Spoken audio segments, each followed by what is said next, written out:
عمران خان پھانسی لگ گیا، بشرا بی بی کے ساتھ یہ ہو گیا، بلاول بھٹو وزیر اعظم، شہباز شریف کی حکومت گئی، رچرڈ گرنیل نے پاکستان کی بولتی بند کر دی. یہ مثالیں دے رہا ہوں جو تھم نیلز کے اوپر ہوتی ہیں. عمران خان تو بڑھ گیا. مجھے یہ زبان استعمال نہیں کرنی چاہیے تھی، لیکن یہ میں نے آپ کے سامنے مثالیں رکھی ہیں، اور یہ سوچے سمجھے بغیر تھم نیلز لگائے جاتے ہیں کہ پاکستانی زبان تباہ ہو گئی، پاکستان کے کلچر کے اندر جتنی نیگیٹو جو الفاظ ہیں ان کا استعمال کیا جا رہا ہے، اور ان کی وجہ سے سوسائٹی میں ایک ہیجان اور ایک نفسیاتی پرابلم پیدا ہو رہی ہیں. ان سارے تھم نیلز میں سے کوئی 4 یا 5 الفاظ ایسے ہیں جو میں نے آپ کے لیے سلیکٹ کیے ہیں. ایک تہلکہ خیز، یہ لفظ تہلکہ خیز ہر تھم نیل پہ تقریباً مل جائے گا. اندرونی کہانی، راوی اندرونی کہانی لے آیا. اندرونی کہانی، تہلکہ خیز، تو گیا، پائن پھڑائی نہیں دے رہے، ٹھیک ہے نا. اور اس کے علاوہ دھڑن تختہ، قید با مشقت، پھانسی کی سزا، پھٹے لگ گیا. یہ کیا ہے؟ کچھ تو خوف خدا کرو یار، کچھ تو خوف خدا کرو. آپ پڑھے لکھے لوگ ہو، آپ اپنے آپ کو کہتے ہیں ہم سینئر تجزیہ کار ہیں، آپ اپنے آپ کو کہتے ہیں ہم پاکستان کی جو چوتھا ستون ہے. اگر چوتھا ستون یہ ہے تو پھر یہ عمارت 3 ستونوں پر ہی کھڑی رہے تو بہت بہتر ہے. اب آتے ہیں، ایک میرا کالم کچھ دن پہلے میں نے لکھا تھا جو روزنامہ پاکستان میں شائع ہوا، اور وہ کالم بھی اسی حوالے سے ہے کہ ایک ترمیم الیکٹرانک اور سوشل میڈیا کے لیے.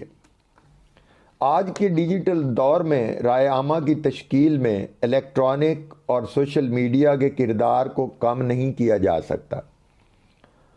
روزانہ پاکستان میں الیکٹرانک اور سوشل میڈیا پلیٹ فارمز لوگوں کے اپنے ارد گرد کی دنیا کو سمجھنے کے طریقے پر نمایاں اثر ڈالتے ہیں.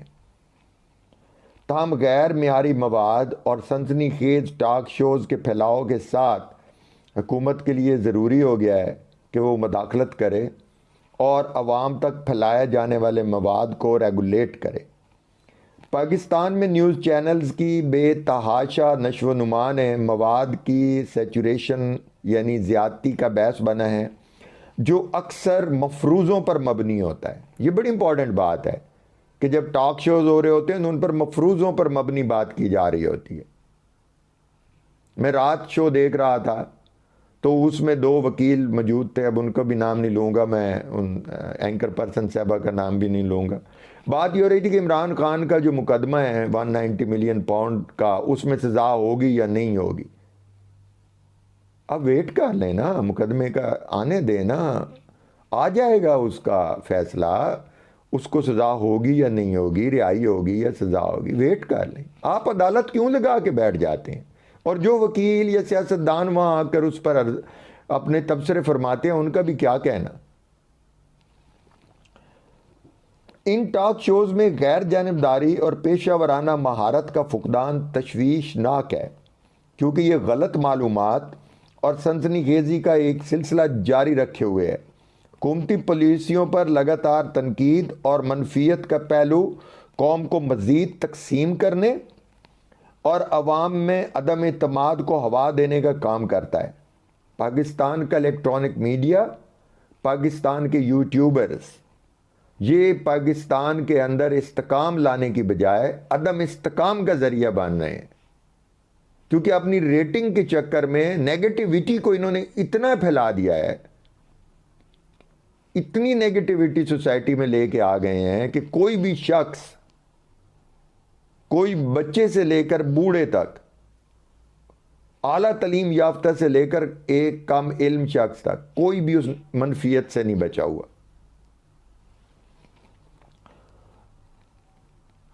ان میڈیا ہاؤسز اور اینکرز کے غیر ذمہ دارانہ رویے نے پاکستان میں سیاسی اور معاشی اس عدم استحکام کو جنم دیا ہے، کیونکہ عوام مسلسل سنسنی خیز اور غیر تصدیق شدہ خبروں کی بچھاڑ میں رہتے ہیں۔ سوشل میڈیا پلیٹ فارمز اور یوٹیوب چینلز کے عروج نے صحافیوں کو روایتی اداراتی معیارات کو نظر انداز کرنے اور معافی کے ساتھ غلط معلومات کا پرچار کرنے کی اجازت کے ذریعے استعمال کیا جاتا ہے۔ وہ ولاگرز سنسنی خیز تھمب نیلز اور گمراہ کن عنوانات جو ان ناظرین کو اپنی طرف متوجہ کرنے اور غلط معلومات پھیلانے کا کام کرتے ہیں، اس وقت الیکٹرانک میڈیا اور سوشل میڈیا پر چھائے ہوئے ہیں۔ اس بڑھتے ہوئے مسئلے سے نمٹنے کے لیے حکومت کو پاکستان میں الیکٹرانک اور سوشل میڈیا کے منظرنامے کو منظم کرنے کے لیے فوری اقدامات کرنے چاہیے۔ ایک اہم اقدام جس پر عمل درآمد کیا جا سکتا ہے وہ یہ ہے کہ Pakistan electronic media regulatory authority PEMRA میں اور اس کے قوانین میں ایک ترمیم منظور کی جائے تاکہ مفروضوں اور منفی مواد پر مبنی ٹاک شوز کی جو براڈ کاسٹ ہے اس کو روکا جا سکے۔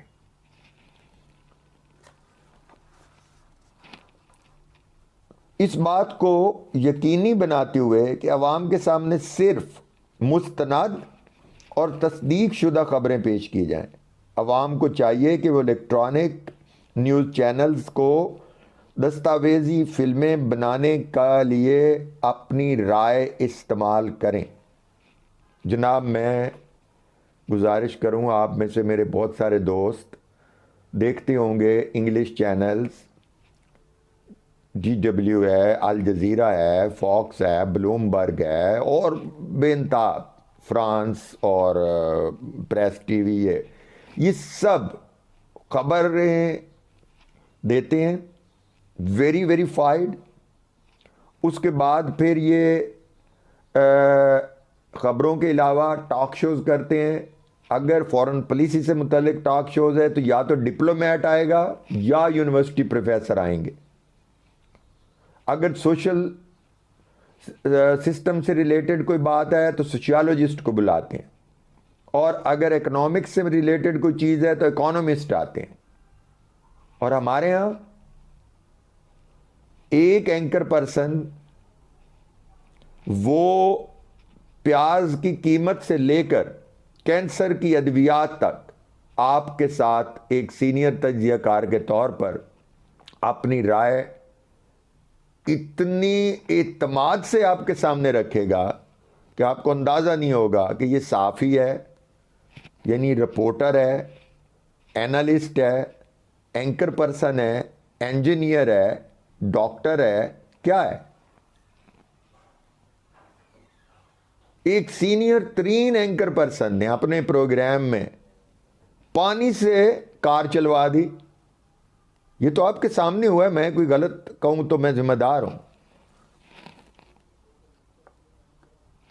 حکومت کو چاہیے کہ وہ الیکٹرانک نیوز چینلز کو دستاویزی فلمیں بنانے کا پابند بنائے جو تعلیم، ثقافت، معیشت اور سیاحت جیسے موضوعات پر مرکوز ہوں۔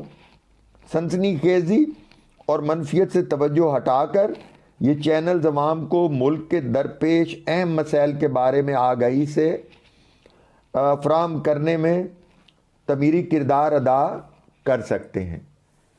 افسوس کی بات یہ ہے کہ پاکستان کے جو بنیادی ایشو ہیں وہ ہے تعلیم، آبادی میں بے پناہ اضافہ، خواتین کی ایمپاورمنٹ، زراعت کی پسماندگی، اکنامک چارٹر، نان ایشوز کے اوپر بات ہو رہی ہوگی۔ عمران خان آج کتنا مسکرایا، آج اس نے صحافیوں نے کیا کہا، آج رچرڈ گرینل نے کیا کہا۔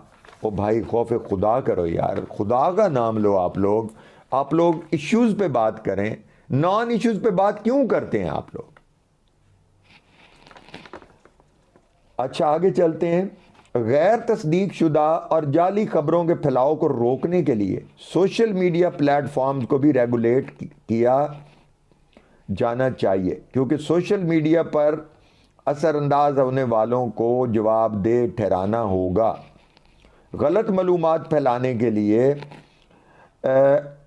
ضابطوں کی خلاف ورزی کرنے والوں پر کوئی سزا دی جانے کا قانون موجود ہونا چاہیے، جیسے دنیا کے مہذب ملکوں میں ڈیفیمیشن کا لا ہے کہ اگر میں کسی پر کے بارے میں غلط خبر دیتا ہوں یا غلط بات کرتا ہوں تو ڈیفیمیشن لا میں مجھے جانا چاہیے۔ مریم نواز نے جب حکومت پنجاب نے یہ قانون پاس کیا تو افسوس ہوا یہ دیکھ کر کہ صحافی جو کہتے ہیں کہ ہم سچ کے ساتھ ہیں، وہ جھوٹی اور فیک نیوز کو پھیلانے کے لیے اس ڈیفیمیشن کے قانون کے خلاف کھڑے ہو گئے۔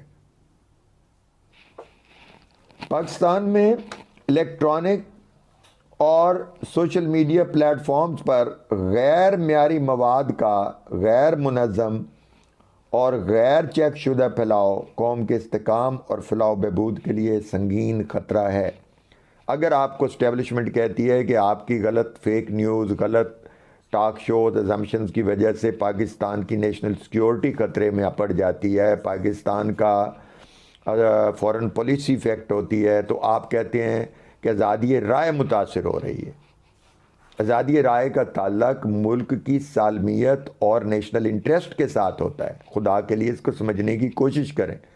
ہیومن رائٹس کا تعلق ریسیپروکل ہوتے ہیں، ہیومن رائٹس اور رسپانسبلٹیز۔ میری ذمہ داری آپ کا حق ہے، آپ کی ذمہ داری میرا حق ہے۔ اگر ہم دونوں اپنی ذمہ داریوں سے غفلت برتیں گے تو پھر کس کے حقوق پورے ہوں گے؟ پھر ہیومن ایکٹیوسٹ سے بھی میری گزارش ہے، میں ہاتھ دست بستہ ان سے عرض کر رہا ہوں کہ دیکھیں دہشت گردوں کے حقوق ہوتے ہیں تو کیا پاکستان کے محب وطن شہریوں کے حقوق نہیں ہوتے؟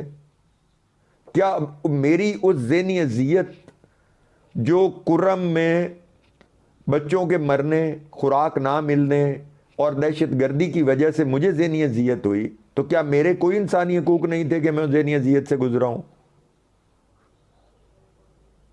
سوچیں نا، ان پہ بھی تو غور کریں نا۔ جب آپ اپنے نوجوان ناپختہ ذہنوں کو سوشل میڈیا کے ذریعے گمراہ کرتے ہیں تو کیا یہ ہیومن رائٹس ہیں؟ کیا یہ فریڈم آف ایکسپریشن کی آزادی ہے؟ نہیں، یہ ملک دشمنی میں شمار ہوتے ہیں میری نقطہ نظر کے مطابق۔ آپ مجھ سے رائے میں اختلاف کر سکتے ہیں۔ اچھا، اس سے بعد آخری بات جو میں آپ سے کرنے لگا ہوں وہ یہ ہے کہ جب برطانیہ اور آسٹریلیا کی حکومت نے بچوں کے سوشل میڈیا کے استعمال پر پابندی لگا دی ہے تو ہمارے بچے بے لگام نام نہاد سینئر تجزیہ کاروں سے بری طرح متاثر ہو رہے ہیں۔ خدا کے لیے ہمارے بچوں کے ساتھ تباہی کا کھیل بند کریں، انہی پاکستان کے ایک پرامن جمہوریت پسند مہذب شہری کے طور پر تیار ہونے دیں۔ دیکھیں اس کا تعلق کس بات سے ہے۔ ایک زمانہ تھا میں اپنے والدین کے ساتھ، بہن بھائیوں کے ساتھ بیٹھ کر پی ٹی وی پر ڈرامہ دیکھا کرتا تھا۔ پورا خاندان شام کو اکٹھا ہوتا تھا، وہ ڈرامہ دیکھتا تھا، اس کو انجوائے کرتا تھا، وہ فیملی ٹائم کہلاتا تھا۔ آج پاکستان میں کتنے فیملی چینلز ہیں، اور اگر ہیں تو ان پہ ساس بہو کی لڑائی، بھابھی کا دیور کے ساتھ معاشقہ، ہاں، ساس کی بہو کے خلاف سازش، داماد کی سسر کے ساتھ یہ کیا یار، آپ کیا دکھا رہے ہو یار؟ خدا کا خوف کرو آپ لوگ۔ جب اخبار میں خبر چھپتی ہے تو اس کا کوئی ادارتی پینل ہوتا ہے جو ایسے ایڈٹ ہو کے آگے آتی ہے، وہاں کوئی کالم چھپتا ہے اس کو پہلے ایڈٹ کیا جاتا ہے، یہاں تو کوئی ہے ہی نہیں ہے نظام۔ جو میڈیا ہاؤس کا مالک چاہتا ہے کہ میں اوپینین میکر بنوں اور میں اوپینین میکنگ کروں، وہ کر دیتا ہے. وہ آپ کو ٹاسک دیتا ہے، آپ اس پہ بولنا شروع ہو جاتے ہیں. جہاں سے آپ کو پیسہ آتا ہے، ریٹنگ میں پیسہ، وہ آپ اس کو ایشوز بنا کے پیش کر دیتے ہیں. یہ حیرت کی بات ہے کہ نام نہاد تجزیہ کار کے ہر تھمب نیل پر اندرونی کہانی، جو بات میں نے شروع میں کہی تھی، لکھتے ہیں. وہ فرضی کہانیاں پیش کرتے ہیں اور آرا اور سبسکرائبرز کی خاطر ناظرین کو گمراہ کرتے ہیں. یہ سراسر ناانصافی اور قوم کے قومی مفاد کے خلاف ہے، افسوسناک ہے اور ہیومن رائٹس کی سریعاً خلاف ورزی ہے کہ اینکر پرسن ریٹنگ کی خاطر پاکستان پر اپنے مفروضے پر مبنی گفتگو کے اندرونی اور بیرونی مضمرات کی پرواہ نہیں کرتے.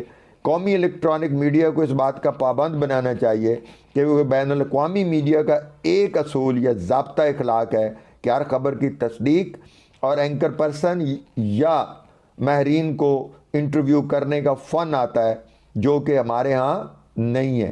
متعلقہ ایشو پر بات کرنی ہے، لیکن پاکستان میں ہر نام نہاد اینکر ہر مسئلے کا ماہر ہے. اب آخری بات یہ ہے کہ اس سنگین مسئلے پر توجہ دیں تاکہ نوجوان بچوں کے وسیع تر مفاد کے لیے ان نام نہاد اینکرز کو صحیح راستے پر ڈالا جا سکے. ان فضول ٹاک شوز کی وجہ سے پہلے ہی اپنی پسند کے ٹی وی پروگراموں کے حق سے ہمیں محروم کر دیا گیا ہے. بچوں کے شوز نہیں ہیں، ڈرامہ نہیں ہے، سپورٹس کی بات نہیں ہوتی، اس کے علاوہ سوشل پرابلمز کے اوپر بات نہیں ہوتی، لٹریچر کے اوپر بات نہیں ہوتی، شاعری کے اوپر بات نہیں ہوتی. صرف جھوٹ بیچا جا رہا ہے اور اس جھوٹ کے اندر جو جھوٹ بیک رہا ہے، اس جھوٹ کو بیچنے کے لیے جھوٹے تھمب نیل، جھوٹے کہانیاں اور ہیجان انگیزی، نفسیاتی پرابلم، سوشل سائیکالوجسٹ اور سوشل سائیکٹرسٹ کی ضرورت ہے جو ان اینکر پرسنز کا بھی اور ان لوگوں کا بھی علاج کرے جو یہ جھوٹے تھمب نیل کے ساتھ پوری قوم کو بے وقوف بنائے ہوئے ہیں. اور اس سے بھی اہم بات یہ ہے کہ جب یہ بونے اپنے سامنے بونوں کو بٹھا کر بات کرتے ہیں تو ریئلی پوری قوم بونوں کی لگتی ہے. خدا کے لیے اپنا معیار بہتر کریں، اپنے تھمب نیل کو جھوٹ پر مبنی تھمب نیل نہ لگائیں. ایک بڑی آخری بات جاتے جاتے یاد آ گئی کہ مارشل لا لگتا ہے ساؤتھ کوریا میں، یہاں تھمب نیل لگے ہوتے ہیں، اوپر لکھا ہوتا ہے شہباز شریف. مارشل لا لگ گیا. اب آپ خود سوچیں یہ کیا ہے، یہ کیا ہے؟ کچھ تو بتائیں نا مجھے. اس طرح کے تھمب نیل سے ہمیں معافی دیں اور آپ پاکستانی ہونے کا ثبوت دیں، اچھی خبر لگائیں، اچھا نقطہ نظر پیش کریں. اپنے آپ کو یہ حق حاصل ہے کہ آپ اس کے ذریعے اپنی بات پہنچائیں، لیکن